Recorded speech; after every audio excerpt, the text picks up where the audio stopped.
Hello, and welcome back to Talk About It in English, the channel where we help you move beyond the basics so you can speak about your real life with total confidence. I'm Sarah, and I am here with Mark. Today, we are tackling a topic that can be incredibly stressful for anyone learning a new language, and that is visiting the doctor. We've all been there. You're sitting in that small, quiet room, you're already feeling unwell, and then the doctor walks in and asks a very simple but very difficult question. They look at you and say, "So, tell me what's going on today," or "What kind of pain are you feeling?"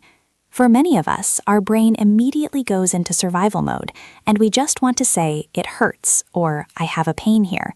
But as we know, the word hurt is a very broad word. It doesn't tell the doctor if you have a broken bone, a muscle strain, or a fever. You're so right, Sarah. In fact, if you've seen our previous lessons on everyday conversations, you might have seen a basic doctor's visit, but today we're going much deeper.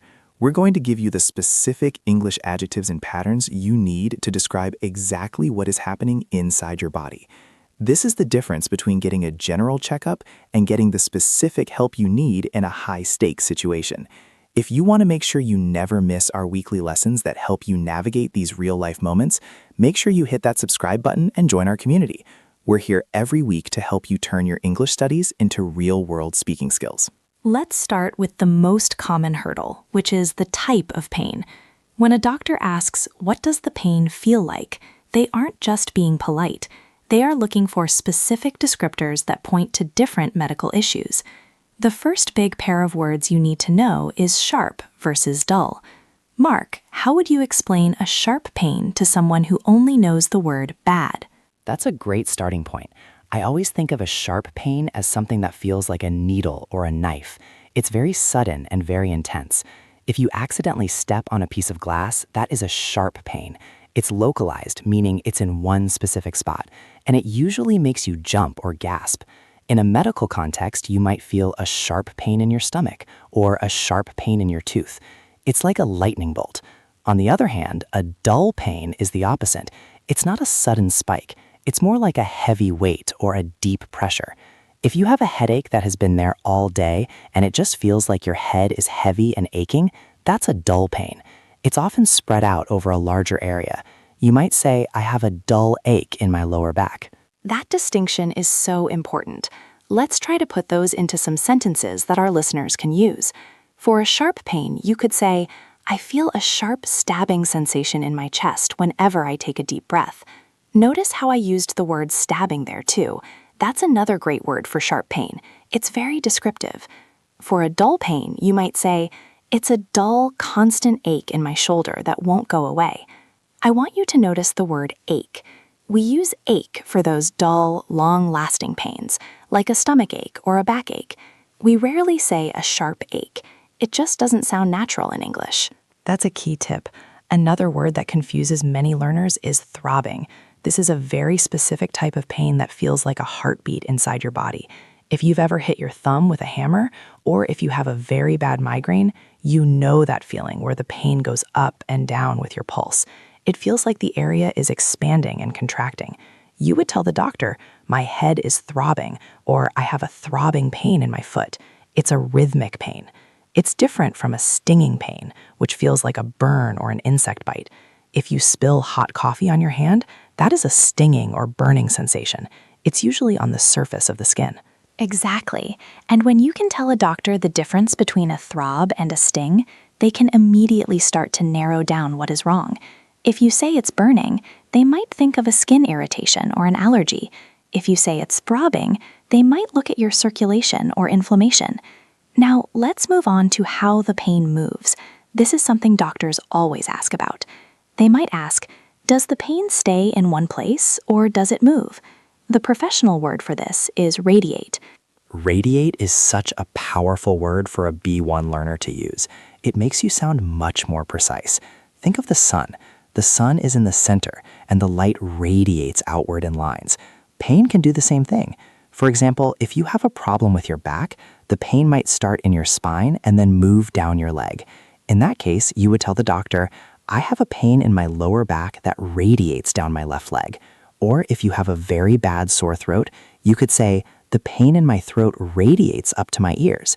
It means the pain starts in one spot and travels to another. It's also helpful to know the word spread. If the pain doesn't move in a line like a ray of sun, but instead just grows to cover a larger area, you can say it is spreading. For instance, it started in my stomach, but now the pain has spread to my whole abdomen. This tells the doctor that the condition might be getting worse or affecting more than one organ. Another way to describe the movement is to use the word localized. If the pain is only in one tiny spot and it doesn't move at all, you say, the pain is very localized. You can even show the doctor with one finger. You can say, it's right here. It's localized to this specific area. That brings us to another important category, which is the timing or the frequency of the pain.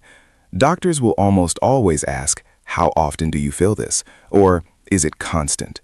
Constant is a word many learners know, meaning it never stops. It's there when you wake up, and it's there when you go to sleep. But what if it isn't constant? What if it comes for 10 minutes and then disappears for an hour? In that case, you have a few options. You can say the pain is intermittent. That's a bit more formal, but it's very clear. It means it starts and stops. A more natural, everyday way to say this is it comes and goes. I love that phrase because it's so easy to remember. You can say, the pain in my knee comes and goes throughout the day. Or, I feel fine in the morning, but the pain comes and goes in the afternoon. It suggests that there are moments of relief followed by moments of discomfort. There's also the phrase flares up. We use this for pains that are usually quiet or small, but suddenly become very intense. For example, if you have a chronic injury, like an old sports injury, you might say, my back is usually fine, but it flares up when I sit for too long, or it flares up in cold weather. A flare-up is like a fire that was just small coals and suddenly becomes a big flame. It tells the doctor that something specific is triggering the pain. Speaking of triggers, that's another great word. A trigger is something that causes the pain to start. The doctor might ask, what triggers the pain? You could answer by saying, walking upstairs triggers the pain, or eating spicy food triggers the discomfort. Being able to identify your triggers in English is a massive step towards getting the right diagnosis. It moves the conversation from, I feel bad, to here is the cause and effect of my symptoms. Let's talk about a very common question that can be quite frustrating. The doctor looks at you and says, on a scale of 1 to 10, with 1 being no pain and 10 being the worst pain imaginable, where are you right now? This is hard because pain is subjective. What feels like a 7 to me might feel like a 4 to you. However, in English, there are some social rules for this scale. Usually, a 1 to 3 is considered mild. You're uncomfortable, but you can still do your job and talk to your friends. A 4 to 6 is moderate. This means the pain is distracting you. You might find it hard to concentrate, and you probably want to lie down. And then we have 7 to 10, which is severe. If you tell a doctor you are at a 9 or a 10, they expect to see you struggling to breathe or unable to speak clearly. A common mistake is to say 10 just because you want the doctor to listen to you. But if you look calm and you're scrolling on your phone and you say, I'm at a 10, the doctor might be confused. It's better to be honest and use the words we've learned. You could say, I'd say I'm at a 6 because it's a constant dull ache that makes it impossible to sleep. That sentence is perfect because it gives the number, the type of pain, and the frequency all at once. That's a great point about honesty and precision. Now, let's consider the cultural side of the doctor's visit. In many English-speaking countries, the doctor is very busy and has many patients. They appreciate it when you are direct but polite. You don't need to tell a long story about your whole week unless it's related to the symptom. Use the sentence patterns we're discussing to get straight to the point. Start with the main symptom, then the duration, then the type of pain. For example, I've had a severe headache for 3 days, and it feels like a throbbing sensation behind my eyes. That is a perfect opening statement. It really is. It gives the doctor everything they need in the first 10 seconds. Let's break down that structure for everyone. We can call it the symptom summary. First, identify the location. Second, identify the duration, or how long it has been happening. Third, identify the type of pain using our adjectives like sharp, dull, or throbbing. And fourth, mention any triggers or movement. Let's try another one. Mark, how would you describe a sudden back problem using this structure? I would say, I hurt my lower back yesterday morning while lifting a box. Since then, I've had a sharp stabbing pain that radiates down my right leg, and it flares up whenever I try to stand up straight. See how much information is in that one sentence? We have the location, the lower back. We have the duration, since yesterday morning. We have the type, sharp and stabbing. We have the movement, radiating down the leg. And we have the trigger, standing up straight. If you can say a sentence like that, the doctor will be very impressed with your English, but more importantly, they will understand you perfectly.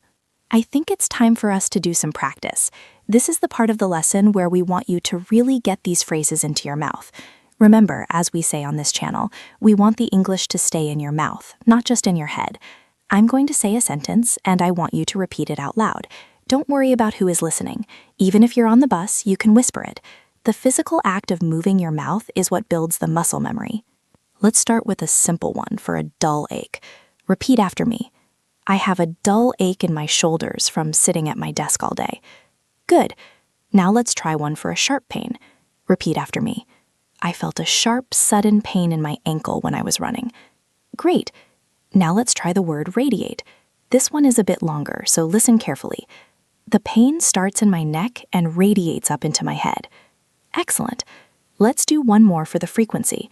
Repeat after me. The discomfort in my stomach comes and goes, especially after I eat. You're doing a great job. Let's try a small role play. I will be the doctor, and Mark will be the patient. Then we will switch and give you a chance to think about how you would answer. So Mark, tell me, what brings you in today? Well, doctor, I've been having some trouble with my rest. It's been bothering me for about a week now. And what does the pain feel like? Is it constant or does it come and go? It's mostly a dull ache, but it becomes a sharp, stinging pain whenever I try to type on my laptop. It also feels a bit swollen. Notice how I use the word bothering. That's a very common, natural way to say something is hurting or causing a problem. You can say, my knee has been bothering me, or my eyes have been bothering me lately. It's a bit softer than saying it hurts, and it's very common in casual medical conversations. Also notice I mentioned swelling. If an area looks bigger or redder than usual, it is swollen. That's a key word for doctors too. Now, let's talk about describing symptoms that aren't exactly pain. Sometimes you just feel off. You might feel dizzy, which is that feeling like the room is spinning. Or you might feel nauseous, which means you feel like you are going to vomit or throw up. These are also very important to describe accurately. You can say, I've been feeling lightheaded or dizzy since this morning. Or I feel quite nauseous after I take this medication. Lightheaded is a great word. It's that feeling right before you might faint, where your head feels empty or dizzy. It's often used interchangeably with dizzy, but lightheaded is specifically that feeling of being about to lose consciousness. If you tell a doctor you feel lightheaded, they might check your blood pressure or your iron levels.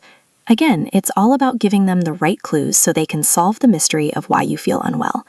Let's think about the words for respiratory issues, which are very common. If you have a cold or the flu, you might have a cough. But is it a dry cough or a productive cough? A dry cough means nothing is coming up. It's just an itchy feeling in your throat that makes you cough. A productive cough, or a chesty cough, means you are coughing up mucus or phlegm. I know those aren't the most beautiful words in the English language, but they are essential for a doctor to hear. You could say, I've had a dry, persistent cough for 2 weeks. Persistent means it won't stop. It keeps happening. Another common one is congestion. If your nose is blocked and you can't breathe through it, you are congested. You can say, my nose is all stuffed up, which is very casual. Or you can say, I'm feeling very congested in my chest and sinuses. This helps the doctor know if the problem is in your head or down in your lungs.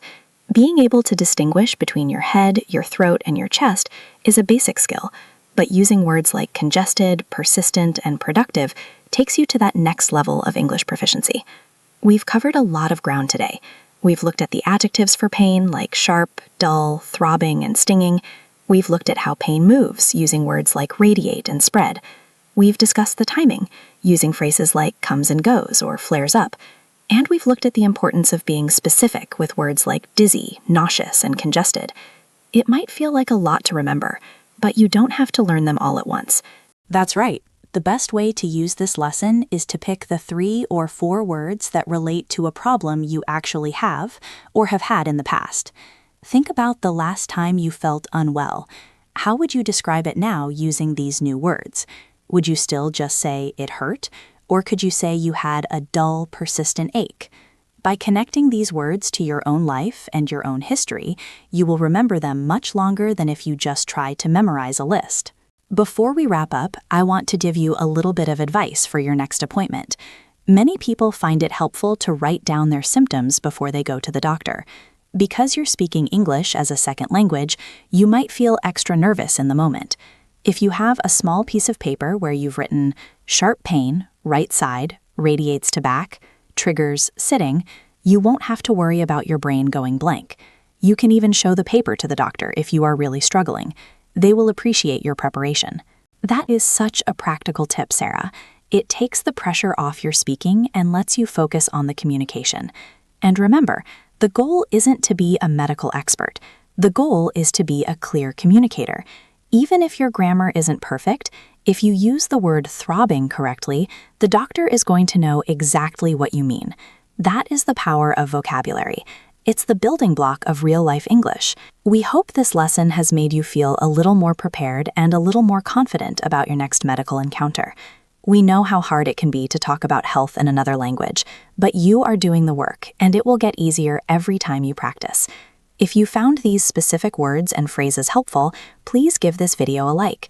It really helps our channel reach more learners just like you, who want to talk about their real lives in English. And if you haven't already, subscribe and click the notification bell. We have new topics every week, covering everything from work problems to travel plans to health and money. We want to help you build the English you need for every part of your life. Every time you listen and repeat with us, you are making real progress. It's one topic at a time, one step at a time. For your next step today, I have a small challenge for you. I want you to look at your body right now. Even if you feel perfectly healthy, try to describe a small sensation. Maybe your feet are a bit sore from walking, or your eyes feel a bit tired from the screen. Try to use one of our adjectives. Are your eyes stinging? Is there a dull ache in your feet? Write your sentence down or say it out loud 3 times. This small act of applying the lesson to your immediate reality is how you turn study into skill. That's a perfect way to end. Thank you so much for joining us today. We know you have a busy life, and we are so glad you chose to spend a part of your day studying with us. Whether you're on the bus, on your walk, or just taking a short break, you're doing the right thing. Keep practicing, keep speaking, and don't be afraid to make mistakes. That's how we all learn. We believe in you and your progress. Stay healthy, stay curious, and keep talking about your life in English. We will see you in the next episode for a brand new topic. Have a wonderful day and take care of yourself. Goodbye for now. Goodbye, everyone. See you next time. We're really proud of the progress you're making. Keep it up. It's amazing how much a few specific words can change a conversation. When you think about it, the difference between a sharp pain and a dull pain is a huge piece of information. For instance, if someone tells me they have a sharp pain in their chest, I might think it's an emergency. But if they say they have a dull ache, it might just be muscle soreness. That's why we really wanted to focus on these adjectives today. They are not just fancy words, they are functional words. Absolutely. And I think it's also worth mentioning that English speakers often use a lot of softeners when talking to a doctor. We might say, it's a bit of a sharp pain, or I've been feeling a little bit nauseous. Even if the pain is quite strong, we sometimes use those words like bit or little to sound less dramatic, even though we are still being precise with our adjectives. It's a strange habit, but it's very common. That's a great cultural point. It's that balance of being precise, but also being somewhat reserved. But if you are in a lot of pain, don't feel like you have to use a softener. It's perfectly okay to say, I am in a lot of pain, or this is very severe. The most important thing is that the doctor understands the urgency. We've talked about the scale of 1 to 10, and that is your best tool for showing urgency. If you say it's an 8, the doctor will take it very seriously, regardless of which adjectives you use. I also want to remind everyone that if a doctor uses a word you don't understand, it is always okay to ask them to explain it.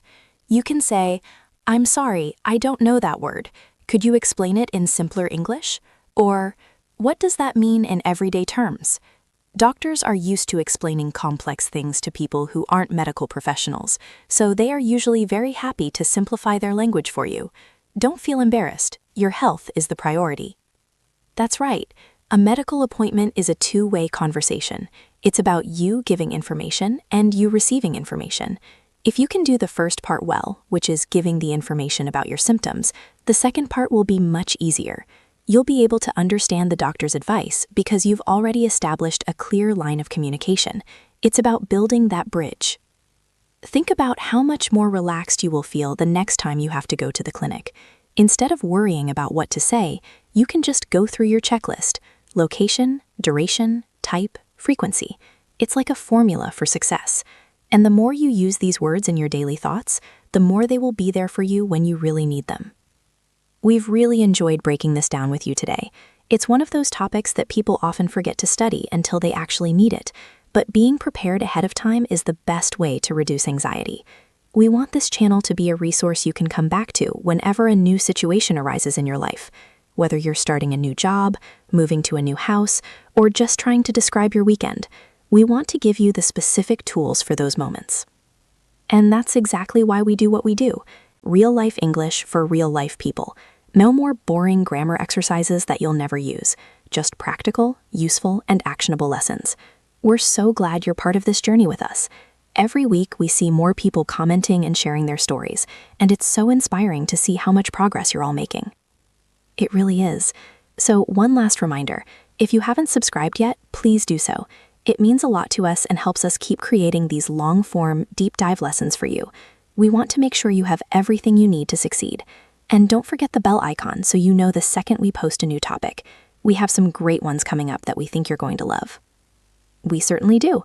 Well, Sarah, I think we've given them plenty to work with for one day. I'm going to go and practice my own medical vocabulary, just in case. It's always good to stay sharp.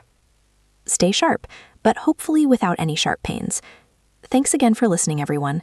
We really value your time and your commitment to learning. You're doing something difficult by learning a language, but you're doing it well. Keep that confidence high and keep moving forward. One topic at a time, you are becoming a more fluent, more natural English speaker. See you in the next one. Take care of yourselves and keep talking. Bye for now. Stay healthy and keep practicing. Your English is getting better every single day. We'll be here to help you every step of the way. See you next week.